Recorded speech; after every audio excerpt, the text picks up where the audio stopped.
ሰላም ተማሪዎች እንዴት ናችሁ? ይህ አዲስ ቱቶሪያል ነው። በዛሬው ክፍል ቻፕተር 2 ሴንሴሽን ኤንድ ፐርሴፕሽን የሚለውን እናያለን። ኦኬ ለቻናሉ አዲስ የሆናችሁ ሰብስክራይብ በማድረግ ቤተሰብ መሆን ትችላላችሁ። ቀጥታ ወደ ኮርሱ እንሂድ። ቻፕተር 2 ሴንሴሽን ኤንድ ፐርሴፕሽን። እንግዲህ ሴንሴሽን እና ፐርሴፕሽን የሚባሉ ኮንሴፕቶች አሉ። ምንድነው ምን ማለት ነው ሴንሴሽን ምን ማለት ነው ፐርሴፕሽን የሚለውን በዝርዝር እናያለን ማለት ነው በዚህ ክፍል። the meaning of sensation and perception ይለናል። ሴንሴሽን ምንድነው ትርጉማቸው፣ ፐርሴፕሽንስ ምንድነው ትርጉማቸው የሚለውን ስናይ ሴንሴሽን is a process whereby stimulation of receptor cells in the eye, ear, nose, mouth and surface of the skin sends nerve impulse to the brain። እነዚህ ሴንስ ኦርጋን የምንላቸው የሰው ልጅ ሴንስ ሊያደርግባቸው የሚችለው ኢንቫይሮንመንት ሊሆን ይችላል፣ የተለያዩ ቦዲዎች ሊሆን ይችላል። ሴንስ ሊያደርግባቸው የሚችላቸውን ኦርጋኖች በመጠቀም ወደ ብሬን ኢምፐልስ መላክ ነው ማለት ነው። ሲላክ ያ ሴንሴሽን ይባላል። ሴንስ ማድረግ ምንም አይነት ኮግኒሽን ሳይኖር ማለት ነው። ለምሳሌ አንድ የሚመጣን ስቲሙላይ ድምጽ ሊሆን ይችላል። ያ ድምጽ ጆሮአችን ሴንስ ሲያደርገው ማለት ነው፣ ወይም አይናችን የሆነ ከለር ሊሆን ይችላል ሴንስ ሲያደርገው ሊሆን ይችላል እንጂ ምንድነው የሰማሁት ድምጽ የምን ድምጽ ነው፣ ያየሁት ከለርስ ምን አይነት ከለር ነው የሚለውን ከግምት ውስጥ ሳይገባ እንዲሁ ድምጹን መስማታችን ወይም ከለሩን ማየታችን በራሱ ሴንሴሽን ይባላል ማለት ነው። Sensations are closely tied to what is happening in the sensory system themselves። እንግዲህ color brightness, the pitch of tone ሊሆን ይችላል or bitter or taste ሊሆን ይችላል። they are examples of sensations። እነዚህ አሁን እንደጠቀስኩት የሴንሴሽን ምሳሌዎች ናቸው። the starting point of sensation is the stimulus። stimulus ማለት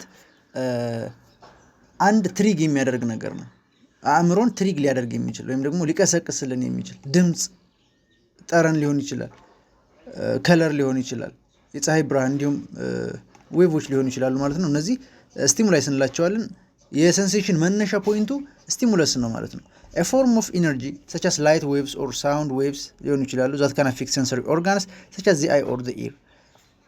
sensation is therefore ይለናል እዚህ ጋር the process that detects the stimulus from one's body or from the environment።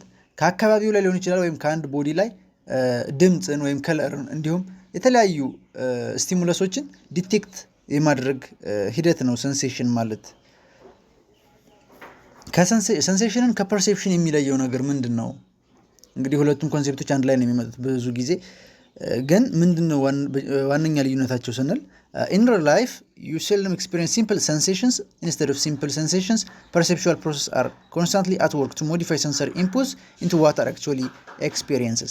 የሰው ልጅ ሴንሴሽን እና ፐርሴፕሽንን መለየት የማይቻል ነገር ነው። ለምሳሌ አንድ ሰው ሴንስ ነው ያደረገው ብቻ ብሎ ማሰብ የማይቻል ነገር ነው። ለምን? አእምሯችን አውቶማቲካሊ ያየውን ሳውንድ ያየውን ከለር ወደ ትርጓሜ ወዳለው ነገር ኢንተርፕሬት ስለሚያደርገው ማለት ነው። እና ብዙ ጊዜ በጣም የተገናኙ ኢንተግሬትድ ነገሮች ናቸው ሴንሴሽን እና ፐርሴፕሽን ማለት ነው። ነገር ግን ልዩነታቸው ቤዚክ ዲፈረንሳቸው ምንድነው ካለን ሴንሴሽን ማለት ዊዛውት ኤኒ ኮግኒቲቭ ፕሮሰስ ኢን ዘ ኢንተርናል ማይንድ መስማት ነው፣ ማየት ነው። ለምሳሌ እዚህ ጋር የምጽፈውን ነገር ተመልከቱ። ይሄ ከለሩን ሳይሆን አሁን አእምሯችን ያየው ምንድነው ቁጥሩ ነው አይደል እንዴ? ቀይ ከለር መሆኑን ሳይሆን 6 ቁጥር መሆኑን ነው አእምሯችን ቶሎ የሚነግረው፣ ወይም ደግሞ ከለሩ ቀይ መሆኑን ነው እንጂ እንዲሁ ሴንስ ማድረግ አይናችን ቶሎ ኢምፐልሱን ወደ አእምሮ ይልክና ብሬናችን ኮግኒቲቭ አክሽን ይጀምራል ወይም ደግሞ ኢንተርፕሬት ማድረግ ይጀምራል ማለት ነው። ይሄ ከለር ምንድነው፣ የተጻፈው ቁጥርስ ምን ሌተር ነው የሚለውን ይነግረናል ማለት ነው። ስለዚህ ብዙ ጊዜ ሴንሴሽን እና ኮግኒሽን ወይም ፐርሴፕሽን አንድ ላይ የተያያዙ ነገሮች ናቸው ማለት ነው። እዚህ ጋር ምን ይለናል? hearing sounds and seeing color is largely a sensory process but ይላል forming a melody and detecting patterns and shapes is largely a perceptual process። እንግዲህ ድምጽ መስማት ወይም ደግሞ ከለርን ማየት ብቻውን ሴንሰሪ ፕሮሰሶች ናቸው። ሴንስ ነው የምናደርጋቸው ወይም ደግሞ የሴንሰሪ አክቲቪቲዎች ናቸው። እንዲሁም ያየነውን ሳውንድ ወደ ዜማ መለወጥ ሊሆን ይችላል። ተግባባን? ወይም ደግሞ ያየነውን ከለር ደግሞ ሼፕ እና ፓተርን አውጥቶ ይችን እንደጻፍኩት ሁሉ 6 ቁጥር ነው ይሄ በቀይ ከለር የተጻፈ 6 ቁጥር ነው ብሎ መተርጎም ደግሞ ፐርሴፕሽን እንለዋለን ማለት ነው። ዋነኛ ዲፈረንሳቸው ይሄ ነው፣ የሴንሴሽን እና የፐርሴፕሽን። ዋይ ዱ ዊ ሴይ ላርጅሊ ኢን ዲ አባቭ ኤክስፕሬሽን ይላል። እዚህ ጋር ላርጅሊ ብለን የጠቀስንበት ዋነኛ ምክንያት ምንድን ነው ካለን አሁን እንደጠቀስኩት ብዙ ጊዜ አውቶማቲክ ነው አክቲቪቲው።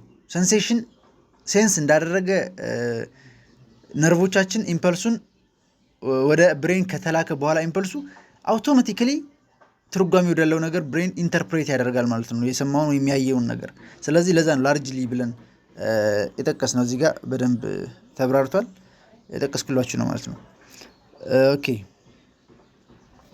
ሌላው ምንድን ነው? ካን ዩ ሜንሽን ኤግዛምፕልስ ሾዊንግ ዘ ዲፍረንስ ቢትዊን ሴንሴሽን ኤንድ ፐርሴፕሽን? አሁን እኔ የጠቀስኩትን አይነት ምሳሌዎች ልትዘረዝሩልኝ ትችላላችሁ ወይ ይላል። እንዳልነው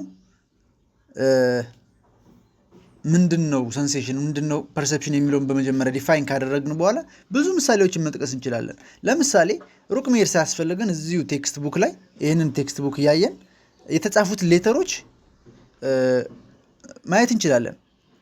ለምሳሌ የኔ ድምፅ ሊሆን ይችላል። የኔን ድምፅ እየሰማችሁ ነው እናንተ። ድምፄን ከሰማችሁ በኋላ ምንድነው የምናገረው ነገር ምንድን ነው የሚለውን አውቶማቲካሊ ብሬን ኢንተርፕሬት እያደረጋችሁ ትይዛላችሁ ማለት ነው። ድምፄን መስማታችሁ ሴንሴሽን ነው፣ ወደ ትርጓሜ መቀየር ደግሞ ፐርሴፕሽን ነው። እዚህ ጋር ደግሞ የተጻፉት ሌተሮች አሉ፣ እዚሁ መጽሐፋችሁ ላይ የተጻፉ ሌተሮች ፎር ሪል ላይፍ ኤግዛምፕል ይላል። ለምሳሌ ይሄ ፎር ሪል ላይፍ ኤግዛምፕል የሚለው መጀመሪያ ሌተሮቹ ፓተርን ከማውጣት በፊት አይናችን ማየት ነው የሚቀድመው አይደለ? ማየታችን ሴንሴሽን ነው። እንዲሁም ፎር ሪል ላይፍ ኤግዛምፕል በሪል ላይፍ ኤግዛምፕል ስንወስድ ብሎ መተርጎም ደግሞ ፐርሴፕሽን ነው። እና እንደዚህ የመሳሰሉ ምሳሌዎችን በደንብ መጥቀስ ይቻላል።